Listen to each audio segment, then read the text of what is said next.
suis ravie de vous retrouver sur Monaco Info pour vous présenter cette nouvelle édition. Sans plus tarder, vos titres en images.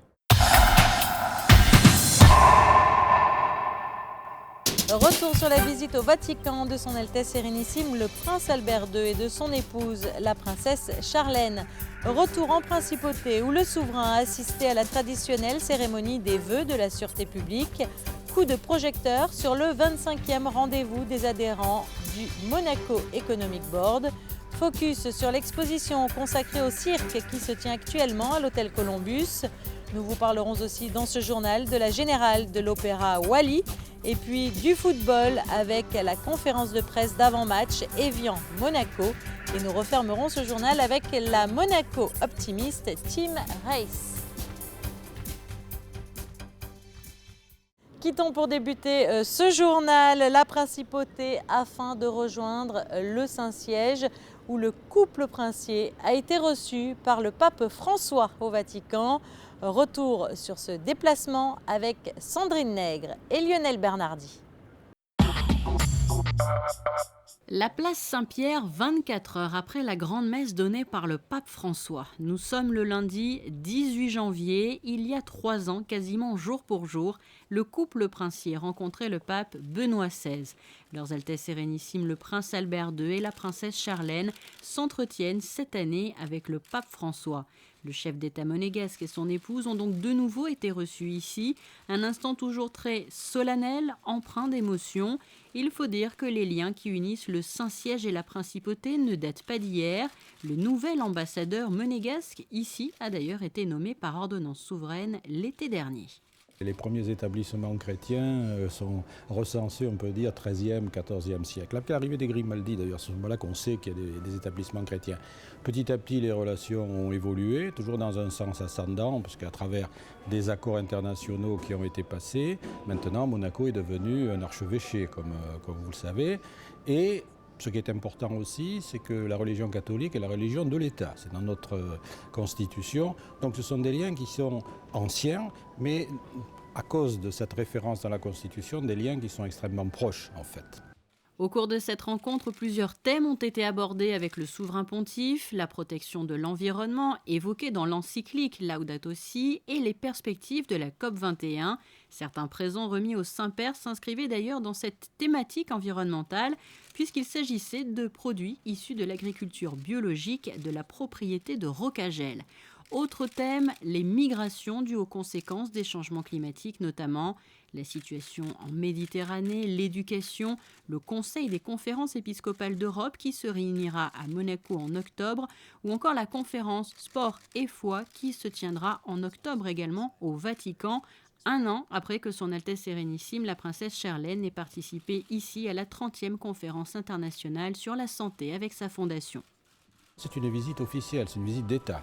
Donc c'est quelque chose qui marque justement ces relations anciennes et profondes. C'est un niveau supérieur par rapport aux visites privées qui étaient importantes, mais qui étaient des visites personnelles. Tandis que là, c'est une visite qui est à la fois personnelle et à la fois d'État.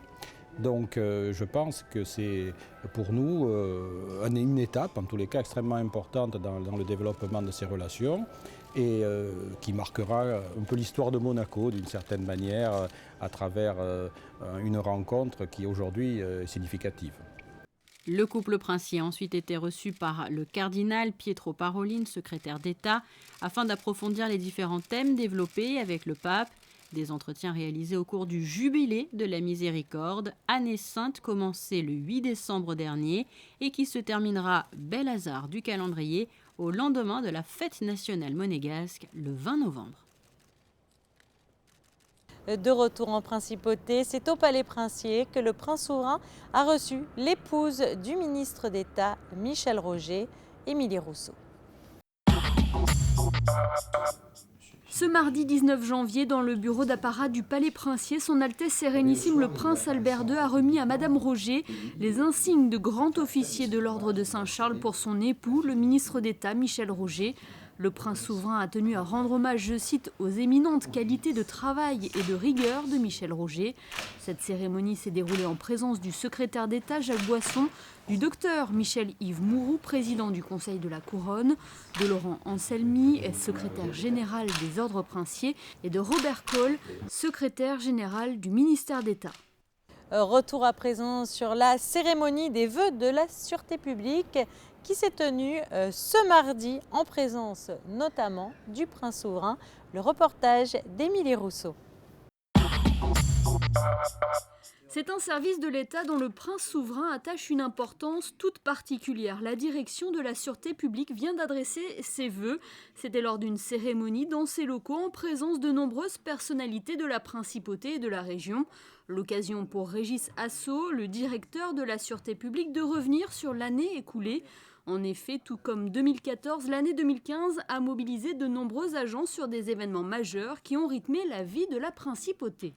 Après une année 2014 qui avait déjà été marquée par des événements importants, puisqu'on avait la principauté de Monaco avait reçu la 83e Assemblée générale d'Interpol, cette année a été particulièrement marquée par les événements qui ont touché la famille princière et notre souverain, puisque des services d'ordre ont été mis en œuvre pour la présentation des enfants princiers que la principauté a accueillis, leur baptême, et des cérémonies qui ont entouré la commémoration des 10 ans de règne. La police a donc, sur tous ces événements, été mobilisée avec beaucoup d'engagement et de détermination. Le directeur de la sûreté publique est également revenu sur les résultats obtenus durant l'année 2015, des résultats toujours en baisse. Pour preuve, la délinquance générale a diminué de 8,8%, confirmant ainsi la baisse connue ces 2 dernières années. Autre chiffre, celui des vols de 2 roues qui passent de 44 à 24 faits. Des résultats qui ont de quoi faire rêver les pays voisins, mais tout ceci est le fruit d'une vigilance de tous les instants. La police n'est pas une science exacte, mais implique qu'on soit très attentif aux événements. Et la base, c'est bien sûr une couverture de la voie publique par une organisation la plus adaptée pour que les policiers soient visibles, bien employés dans le cadre d'une sectorisation, afin que la voie publique soit couverte dans des conditions optimales. La base de notre action, c'est bien sûr une mission de prévention qui vise à dissuader la venue sur le territoire de la principauté d'individus qui seraient animés de mauvaises intentions. Le deuxième volet de notre action, c'est la coordination d'enquêtes judiciaires en liaison avec les services de police voisins, puisque Monaco est bien inséré dans son environnement et la coopération internationale est extrêmement importante pour que la police à Monaco puisse bien faire son travail. Dans son discours, le prince Albert II est également revenu sur cette année chargée en événements en principauté, assombrie malheureusement par les attentats de Paris. Le souverain a aussi annoncé le recrutement en septembre de 10 agents supplémentaires. À noter que Régis Assau, le directeur de la sûreté publique, partira à la retraite fin février. Richard Marangoni, actuellement directeur adjoint, lui succédera début mars. Vous le savez certainement, la Chambre de développement économique s'appelle depuis quelques mois maintenant le Monaco Economic Board. Les membres de cette institution se sont réunis à l'hôtel Hermitage pour leur traditionnel rendez-vous des adhérents. Le reportage de Fabien Bonilla et d'Olivier Bonello. Une grande partie des membres du Monaco Economic Board étaient présents dans la salle Eiffel de l'hôtel Hermitage, ainsi que de nombreuses personnalités de la principauté. Il s'agit depuis 2009 de la 25e soirée des adhérents, la première de l'année 2016, à l'occasion de présenter les rendez-vous à venir. Comme on l'avait annoncé les années précédentes, nous avons terminé notre cycle Asie et nous attaquons notre cycle Amérique latine. Et nous commençons donc par le plus grand pays d'Amérique latine, qui est le Brésil, en accompagnement d'un voyage du prince dans le cadre de sa fondation. Et nous allons à Sao Paulo au début du mois d'avril. Ensuite, nous avons mi-juin un déplacement en Slovaquie, qui est important. Puis ensuite, nous allons aller en octobre en Afrique avec tout un groupement de monégasques qui sont importants, très implantés en Afrique. Et enfin, en novembre, nous nous déplaçons en Azerbaïdjan. Le président du Monaco Economic Board en a profité également pour présenter à l'Assemblée un nouveau film promotionnel moins institutionnel et plus cinématographique. Le film que nous avions fait à ce jour, qui plaisait énormément, qui a été traduit en 7 langues différentes, nous l'avons fait en 2011. Et il était temps de faire un nouveau film qui nous accompagnait dans notre nouvelle dénomination. Donc nous avons pris un risque important. Nous avons fait 3 films en un et nous avons fait ce soir le film qui est le film chapeau, je dirais, qui s'appelle Monaco, une symphonie harmonieuse. Voilà. C'est un film qui est générique, donc qui va faire voir un côté intéressant et très beau comme toujours de Monaco, mais sous un angle business, essentiellement un angle affaires et aussi un angle où un pays où les gens travaillent.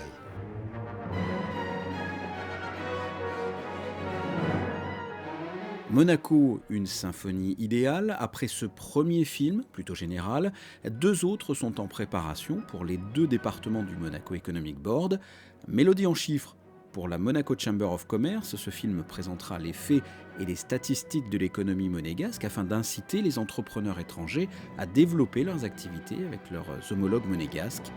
Et enfin, un 3e film pour le département Monaco Invest. Il aura pour but d'inciter une entreprise étrangère à transférer une activité ou y créer une entreprise à Monaco. Ce film s'appellera « En harmonie avec vos ambitions ».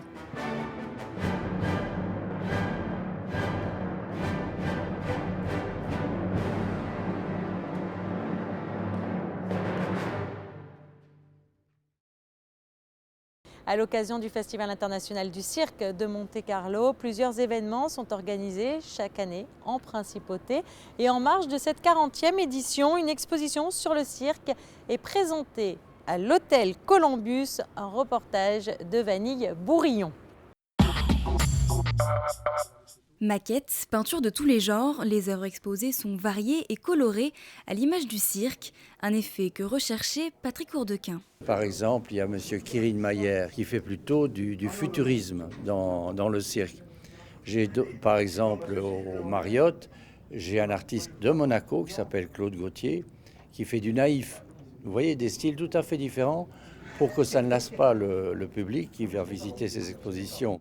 Un grand nombre d'artistes a sollicité l'association des Amis du Cirque pour participer à cette exposition, mais seuls certains d'entre eux ont été choisis pour cet événement exceptionnel.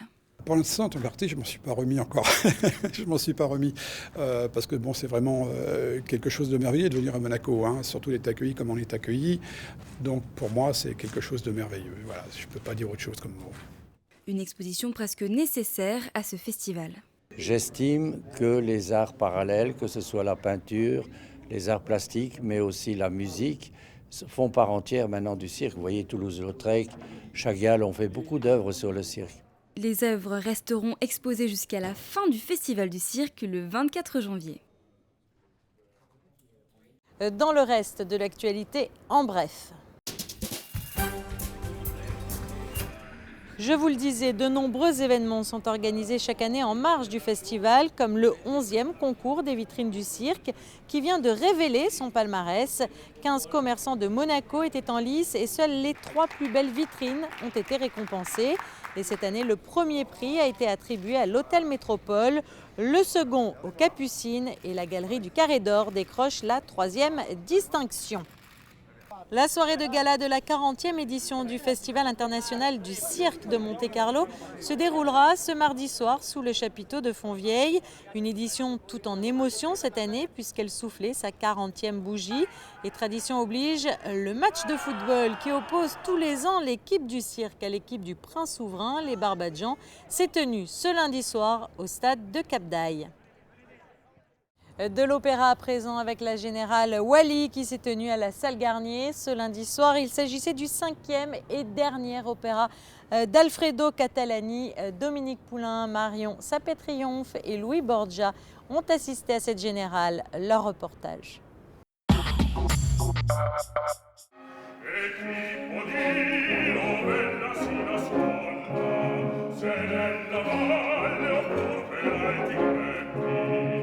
Rarement jouée, la Wally est pourtant parvenue à séduire les milieux artistiques. Cet opéra en 4 actes d'Alfredo Catalani a été créé à la Scala de Milan en 1892 et a su conquérir le public exigeant de la Scala. C'est aussi le dernier opéra du jeune compositeur italien, écrit un an avant sa mort. C'est un grand chef-d'œuvre du répertoire lyrique de la deuxième moitié du XIXe siècle, et même de la fin du XIXe siècle, écrite par un jeune compositeur d'une trentaine d'années. Son dernier opéra, il est mort quelques mois après l'avoir créé. C'est un énorme succès, un triomphe même à la Scala de Milan quand ça a été joué en 1892. Et tous les plus grands interprètes, les plus grands chefs d'orchestre, Toscanini en tête, ont toujours défendu ce répertoire, cette œuvre, en l'imposant au Metropolitan Opera de New York, revenant à la Scala de Milan avec. Les plus grands chanteurs ont voulu le chanter. Il y a un air qui est un tube, bien évidemment, mais pas que ça. Il y a une orchestration exceptionnelle, extraordinaire de modernité, à tel point qu'on peut se demander que si ce garçon avait vécu Catalani un peu plus longtemps, qu'aurait-il fait, qu'aurait-il écrit?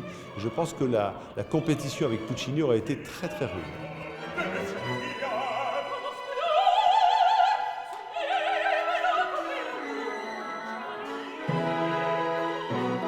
L'action se passe dans un village tyrolien. Le père de l'héroïne lui a choisi un parti, Vincenzo Gelner, dont elle ne veut pas. Wally est amoureuse d'un autre homme, Giuseppe Hagenbach, dont la famille est détestée du père de Wally. Wally défie alors son père et apparaît comme une femme libre, émancipée, mais vulnérable aussi. Je pense à elle comme une fille qui est très forte, qui a plus de mère. Elle vit dans les montagnes, elle est toujours dehors, c'est ce que je pensais. Et elle est un peu sauvage. Ils parlent d'elle, la sauvage, ils disent. Alors au début, elle est très sauvage. Et là, elle tombe amoureuse de Hagenbach. Elle essaye après que son père est mort, elle est très riche. Elle essaye d'être très très belle avec les perles et tout ça. Et elle a changé son look, mais toujours dedans, elle est sauvage.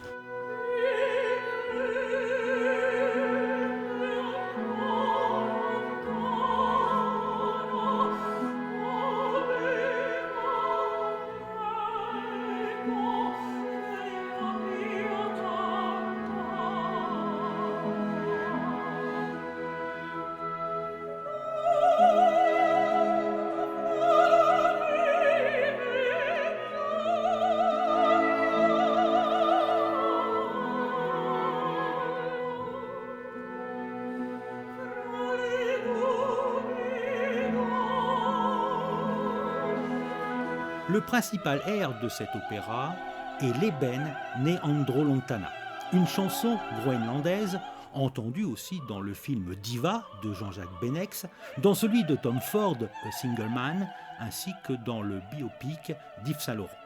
L'air Eben intervient au moment où Wally décide de quitter définitivement la maison familiale pour se réfugier dans la montagne.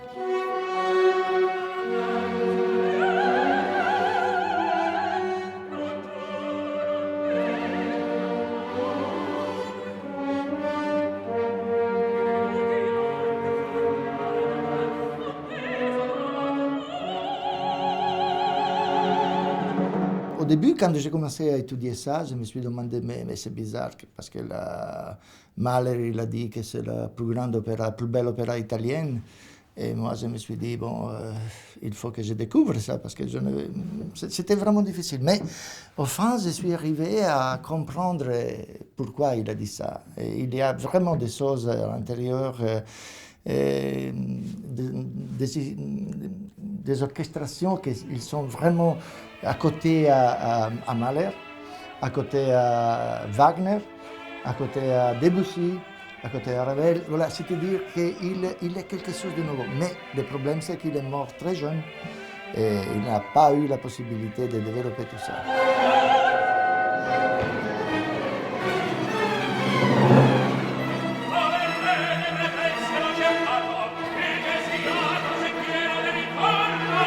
Dans le dernier acte, Wally et Giuseppe sont enfin réunis, mais une tempête de neige et une avalanche menacent le jeune couple.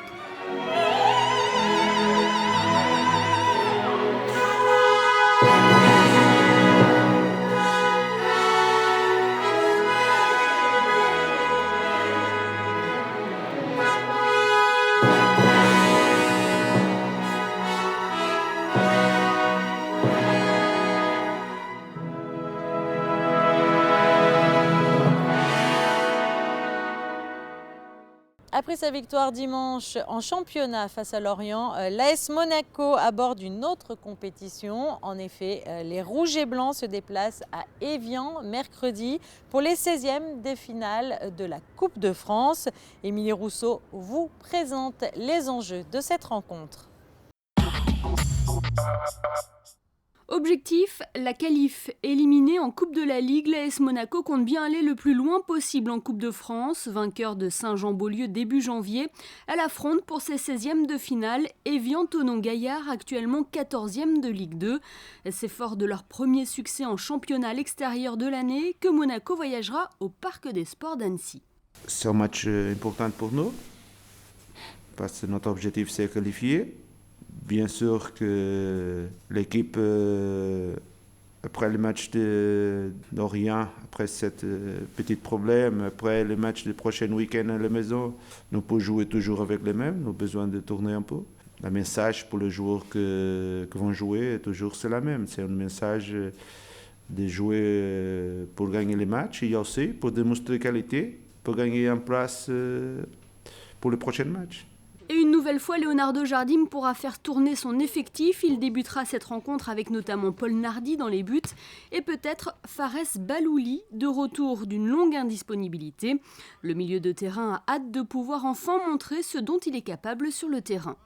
En championnat, je joue pas trop, j'ai fait quelques entrées. Donc les matchs de coupe, c'est une opportunité pour moi de jouer, d'avoir du temps de jeu, vu que le coach il tourne l'effectif. Donc oui, pour moi, c'est bénéfique et j'espère avoir du temps de jeu mercredi. J'essaie de revenir au maximum, je travaille au maximum et j'ai encore un peu quelques douleurs. C'est normal parce que c'était une grosse opération, mais c'est de bon augure pour la suite. Même si on le sait, la Coupe de France a une saveur toute particulière. Évian reste sur 5 défaites consécutives en Ligue 2.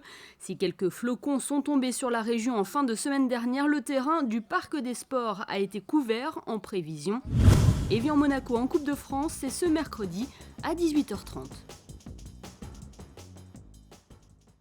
Un mot de voile à présent, le Yacht Club de Monaco organisé en fin de semaine dernière dans les eaux monégasques la Monaco Optimist Team Race, une compétition dédiée aux jeunes. Le reportage de Frédéric Elion. Ils partagent tous la même passion pour la voile et se sont affrontés durant 4 jours dans les eaux monégasques. 64 jeunes marins âgés de moins de 14 ans ont participé de jeudi à dimanche dernier à la 7e édition de la Monaco Optimist Team Race. Répartis en 16 équipes de 4 régatiers, dont une fille, ces marins venant de 11 pays d'Europe et d'Afrique du Nord se sont mesurés sur près de 120 matchs. Une compétition où la solidarité et la combativité sont les maîtres mots.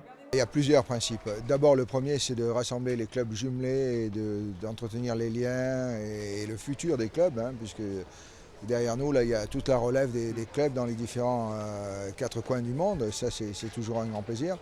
Le deuxième, le concept même de la régate est un peu différent, puisque c'est une régate où le résultat du premier ne compte pas essentiellement, c'est le résultat du dernier qui compte le plus, donc il faut aider et être solidaire. C'est une équipe complètement solidaire, c'est un peu différent du traditionnel de régate où chacun court pour soi.